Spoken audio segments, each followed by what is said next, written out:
सिरसा में एक बार फिर से अशोक तंवर को विरोध का सामना करना पड़ा है। किसानों ने एक बार फिर अशोक तंवर के खिलाफ नारेबाजी करते हुए विरोध किया। सिरसा के कालामाली हलके में उनका विरोध किया। किसानों ने अशोक तंवर से खेती से संबंधित कई तीखे सवाल पूछे। किसानों के सवालों का अशोक तंवर जवाब नहीं दे पाए। किसानों और अशोक तंवर के बीच जमकर बहस भी हुई। किसानों ने तंवर को काले झंडे दिखाए।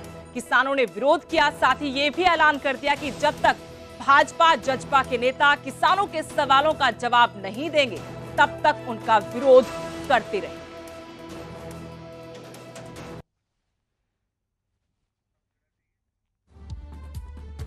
तो तस्वीरें आपको दिखा रहे हैं किस तरीके से अशोक तंवर जहां जहां चुनाव प्रचार के लिए जा रहे हैं वहां उनका विरोध। अब कालामाली में भी उनका विरोध हुआ। यहां पर किसानों ने उनसे तीखे सवाल किए। ये भी कहा कि आप पार्टियां बदलते रहे लेकिन किसानों के हक में कभी अपनी आवाज नहीं उठाई।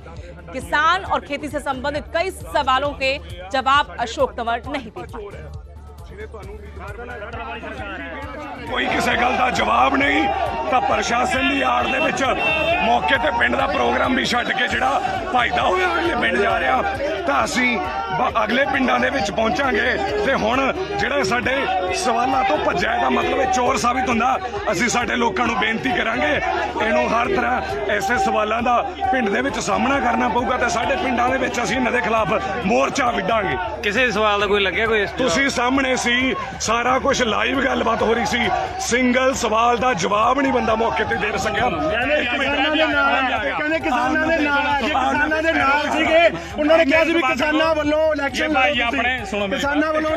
मेरी भाइयों के साथ एक कमिटमेंट हुई थी।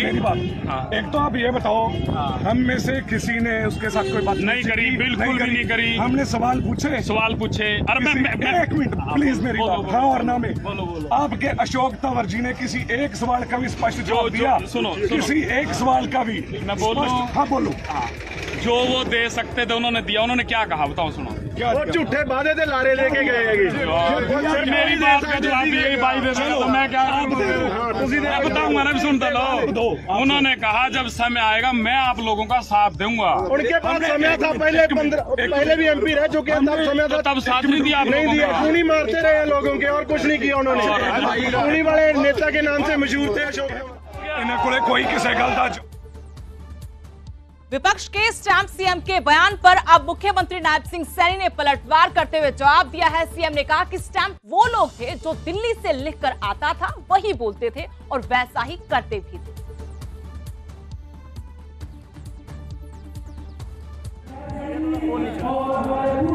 देखिए ये तो वही लोग जो बोल रहे हैं वो अपने गिरे बहा में झांके, उनको अपने गिरे बहा में झांक करके देखना चाहिए। स्टैंप तो वही लोग थे जो दिल्ली से जो बात कागज के ऊपर लिख करके आती थी उसी को ही बोलते थे। आज भी अगर राहुल गांधी की तरफ आप लोग देखें जो उनको लिख करके कोई फीड कर देता है वही लाइन पड़ता है, चाहे वो कुछ भी लिख करके दे दे, उसको ये भी पता नहीं चलता कि मैं क्या बोल रहा हूँ। देखिए ये तो वही लोग जो बोल रहे हैं वो अपने गिरे बहा में झांके, उनको अपने गिरे बहा में झांक करके देखना। बीजेपी ने आज अपना चुनावी घोषणा पत्र जारी कर दिया जिसे नाम दिया गया संकल्प पत्र मोदी की गारंटी। लेकिन इस संकल्प पत्र को लेकर कांग्रेस और आम आदमी पार्टी ने बीजेपी पर हमला किया। मैनिफेस्टो को जुमला पत्र नाम दिया। अब इसे लेकर हरियाणा के पूर्व गृह मंत्री अनिल विज ने कांग्रेस पर पलटवार किया है। मोदी जी की अलग ये जो मोदी पत्र है, ये जो जुमला पत्र है, जहां देखूं तुम्हें पाऊं वाला हिसाब है। मोदी जी की अलग अलग फोटो है, अलग अलग भाव भंगिमा है। उसमें मैंने एक सर्च किया डॉक्यूमेंट में, जॉब्स डाला, आप भी डालिएगा पीडीएफ पे। 2 बार आता है उसका जिक्र, महज 2 बार जॉब्स का जिक्र है उस देश में जहां पर बेरोजगारी सबसे विकराल समस्या है। कंपेयर करिए हमारे मैनिफेस्टो से। हम 30 लाख सरकारी नौकरियों की बात करते हैं।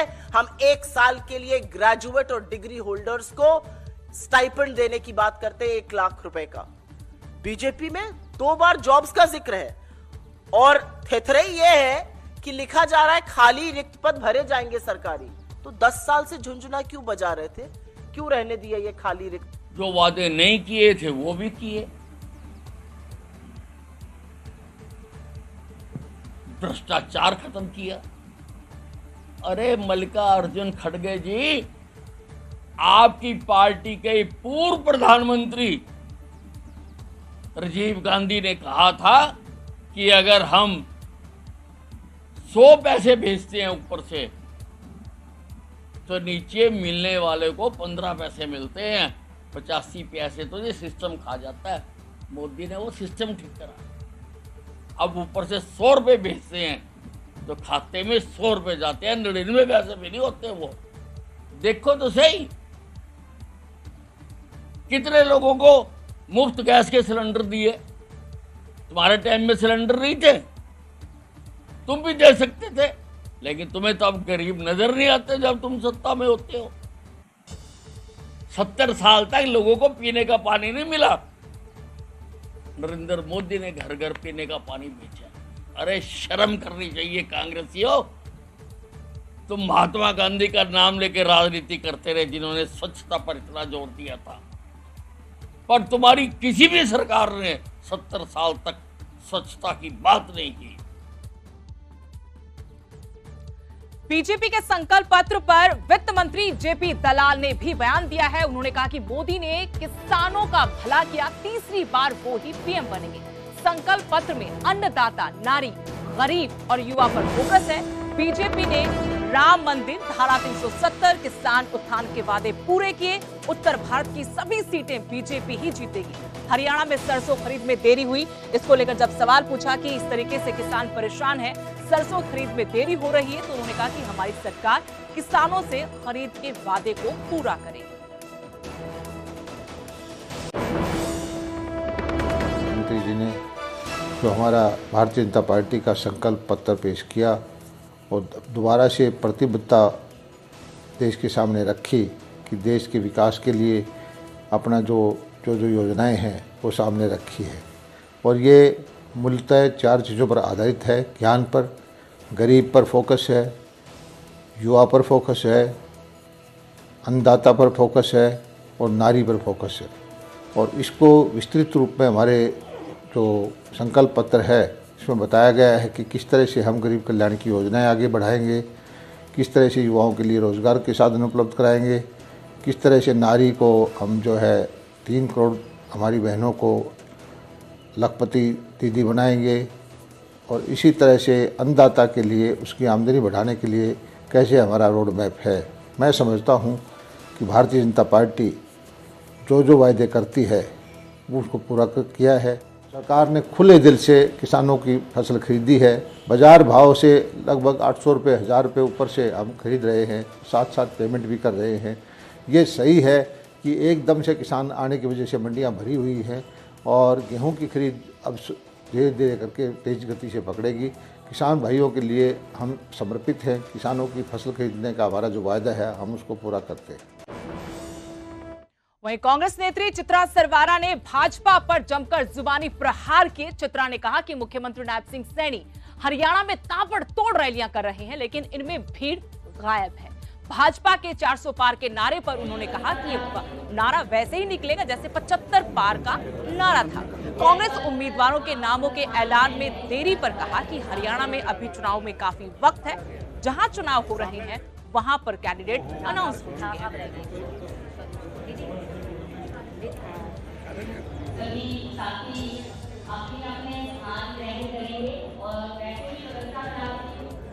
हरियाणा के चुनाव में कम से कम टाइम है, और जिस स्टेट में चुनाव चरण दर चरण आ रहा है वहां पर चरण दर चरण कैंडिडेट्स भी अनाउंस करे जा चुके हैं। जितने भी कैंडिडेट्स होंगे हम आपको आश्वासन दे सकते हैं कि बहुत ही सशक्त, बहुत केपेबल और लोकल कैंडिडेट्स हर जगह से पार्टी उठाएगी। और भाजपा के बारे में हम ये कहेंगे कि उनके पास कैंडिडेट उन्होंने चाहे अनाउंस कर दियो, पर घर का कैंडिडेट कोई नहीं है। तकरीबन 60% के करीब हरियाणा के कैंडिडेट्स तो ओपनली वो हैं जो अब की बात दूसरी पार्टी से और खासतौर पे कांग्रेस से छोड़कर ज्वाइन करें। हरियाणा लोकहित पार्टी के सुप्रीमो और सिरसा से विधायक गोपाल कांडा ने आज कार्यकर्ताओं के साथ बैठक की। इस दौरान कुमारी सैलजा की कांग्रेस उम्मीदवार होने के सवाल पर कांडा ने कहा कि इससे किसी भी तरह का कोई फर्क नहीं पड़ेगा। इसी के साथ गोपाल कांडा ने जेजेपी और इनेलो पर भी निशाना साधा और कहा कि ये लोग वजूद की लड़ाई लड़ रहे हैं। अपना काम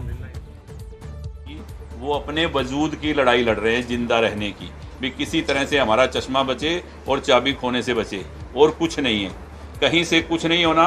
10 की 10 सीटों से जमानतें जब्त होंगी, आपके सामने होएगा। जो मैं बोल रहा हूँ वही हाल, वो सिर्फ अपना निशान बचाने के लिए, अपना वजूद बचाने के लिए लोगों को गुमराह कर रहे हैं, और उनके पास कुछ नहीं है। और जेजेपी की वो अपने वजूद की लड़ाई लड़ रहे हैं, जिंदा रहने की, भी किसी तरह से हमारा चश्मा बचे और चाबी खोने से बचे, और कुछ नहीं है, कहीं से कुछ नहीं होना। 10 की 10 सीटों से जमानतें जब्त होंगी, आपके सामने होएगा। जो मैं बोल रहा हूँ वही हाल, वो सिर्फ अपना निशान बचाने के लिए, अपना वजूद बचाने के लिए लोगों को गुमराह कर रहे हैं, और उनके पास कुछ नहीं है। तो पहले भी आई थी वैसे में, क्या किया बता दो। कौन नहीं जानता शैलजा को भी, यहाँ आई थी पहले और 2-2 बार जीती हैं, और क्या हुआ। अभी बैठा था जो खजांची परिवार, बताया ना आपको, 20 बार उनके घर खाना खाया है बहन शैलजा जी ने। जब प्रेम सुखदास जी और राजू जो खुद बैठा था, बोला भाई साहब हम दिल्ली गए, हमें पहचाना ही नहीं, उसने बात तक नहीं की, क्या फायदा। ऐसे मैं 50 आदमी वो जानता हूँ, भागीरथ गुप्ता जी सामने ही है, अभी बाहर ही खड़े होंगे, वो मेरे घर लेके भी आए थे उसको। और चौधरी दलबीर सिंह जी के साथ इनका ऐसा संबंध रहा है जिसका कोई हिसाब नहीं। कुछ नहीं है, कोई भी आए, लोगों ने मन बनाया हुआ है कि देश के लिए, धर्म के लिए, सनातन धर्म को जिंदा रखने के लिए और अपने देश के गौरव के लिए भारतीय जनता पार्टी को, नरेंद्र मोदी जी के हाथों को मजबूत करने के लिए कमल का फूल खिलाना है।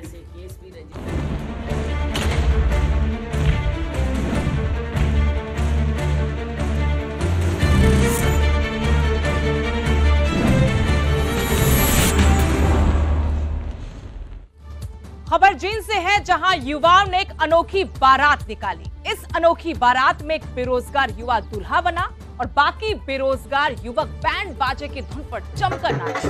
जाट धर्मशाला से बीजेपी कार्यालय तक प्रदेश भर के बेरोजगारों की ये बारात निकाली गई और फिर बीजेपी कार्यालय में ज्ञापन सौंपा गया। ये युवा सीईटी की भर्ती ना होने और बेरोजगारी से परेशान थे।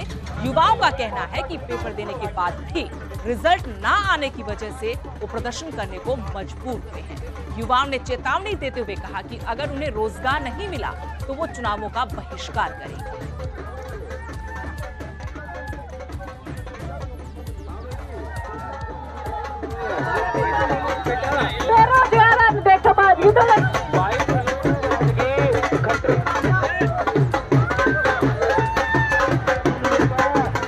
थोड़ा पटवारी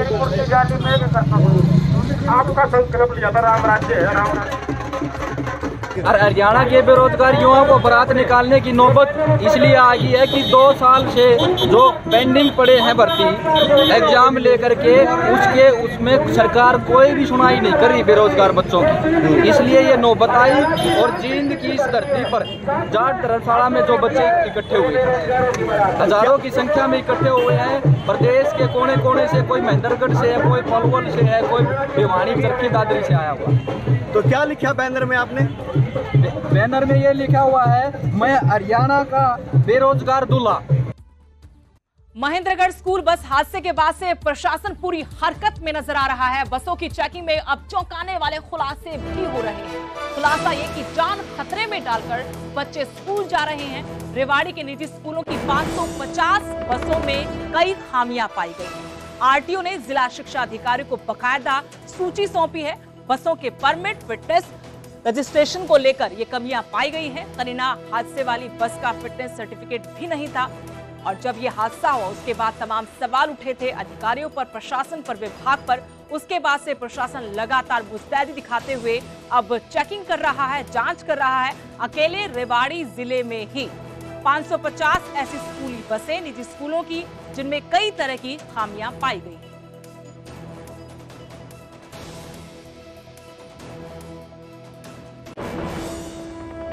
और नूह में एक दर्दनाक सड़क हादसा हुआ है। ट्रक ने बाइक को टक्कर मारी है। इस पर बाइक सवार 4 लोगों में से 3 की मौत हो गई है। एक बच्ची घायल बताई गई है। ये सभी पीड़ित एक ही परिवार के थे, यानी एक ही परिवार के 3 लोगों की मौत हुई है।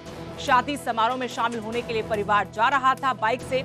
इस हादसे के बाद गांव में मातम पसर गया है। नूह में सड़क हादसा हुआ है जहां ट्रक ने बाइक को टक्कर मारी। बाइक पर 4 लोग सवार थे जिनमें से 3 की मौत हो गई है जबकि एक बच्ची घायल है।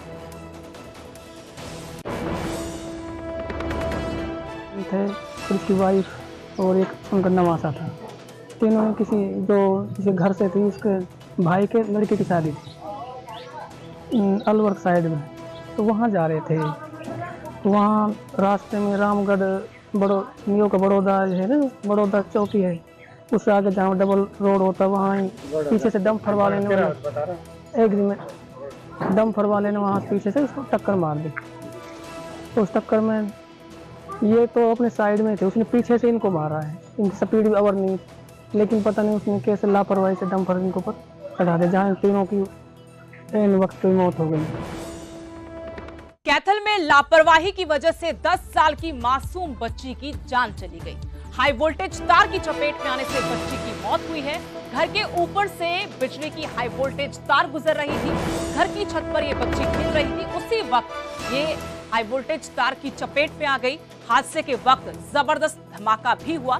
हाई वोल्टेज तारों के कारण पहले भी कई हादसे हो चुके हैं और इस घर में रहने वाले इस परिवार ने भी कुछ दिन पहले विभाग में शिकायत की थी, लेकिन किसी ने इस पर कोई ध्यान नहीं दिया, कार्रवाई नहीं हुई और इस तरीके से एक परिवार ने अपनी 10 साल की मासूम बच्ची को खो दिया। हमारी शिकायत देखने के लिए कोई सुनवाई नहीं कर रहे हैं। क्या शिकायत है भाई? हमारे ऊपर का तारदारी कितनी बारी करंट भी ऐसे उसको आया है, इसलिए हमने बहुत बारी उनको कंप्लेंट दे चुके हैं। तो पहले भी होगी? हाँ जी, कम से कम 4-5 मौत पहले भी उसकी सिर्फ बिजली कारण जी सड़क पे हो चुकी है। पहले गुड़िया की मौत हुई है, बच्ची नहीं मौत हो गई है गुड़िया की। अरे ये देखो जी, इस तक पक्षी बैठ जानी जो भी सारा बगड़ की लाइट बात, जब फिर बिजली वाला महकमा बुला के लाना पड़ा, वो क्यों नहीं करते? 20 बारी कह लिया जी। चलो ये मकान मालिक दुख है, हमारी जिस टाइम बिजली बात हमारा नुकसान हुआ जी सारी कॉलोनी का। आज क्या हुआ? आज ही लड़की माम ने तो जी लड़की बढ़ती पाई है, फाल्टा एकदम बड़ा का उठा। कितनी उम्र 10-12 साल हो गई जी। मैं तो जी दूर था, ये बड़ी लड़की दिखी नहीं आ रही है, एकदम बड़ा का उठा। हम तो जी बात उस टाइम तो लड़की उसमें लेकर एम्बुलेंस चली गई, ठीक। और ये मिस्त्रियां जी लवा सबने देखा ही काम, मिस्त्री बगे उड़ा था, माटी ले लेकर बगे, माटी से बुझा। वो बिजली वाली वहाँ भी बुलाई है जी, जो अब जाने वाली हो है नी, पुलिस भी आई है, सारा सौदा प्रशासन सारा है, प्रशासन ने कोई कमी नहीं छोड़ी। प्रशासन अगर इसकी कार्रवाई करेगा तो प्रशासन मामला जी मानना। पहले जी 4-5 मौत होली, 4-5 मौत यहाँ नहीं हुई, कहीं हुई आगे पीछे इसो लाइन के नीचे हुई है जी। क्यों हम तो रोज सुना फलानी कॉलोनी में मर गया, दिखड़ी मर गया, मिस्त्री पकड़ लिया, फलाना पकड़ लिया। लेकिन वो देखो जी परेशान है, तो काफी परेशान है, बोलिया नहीं जाता। 10 वर्षीय बच्चे थी नीतू, वो छत पे खेल रही थी दिन में करीब 12 बजे, किराए के मकान पे रह रही थी अपने माता सहित। तो खेलते खेलते पास में वो हाई वोल्टेज की तारें थी, उसके पास जब खेलने लगी तो वहाँ से उसका अर्थ बनने से तो उसमें करंट आ गया और बहुत ज़्यादा मतलब भारी मात्रा में करंट लगने से वो तुरंत मौके पे झुलस गई।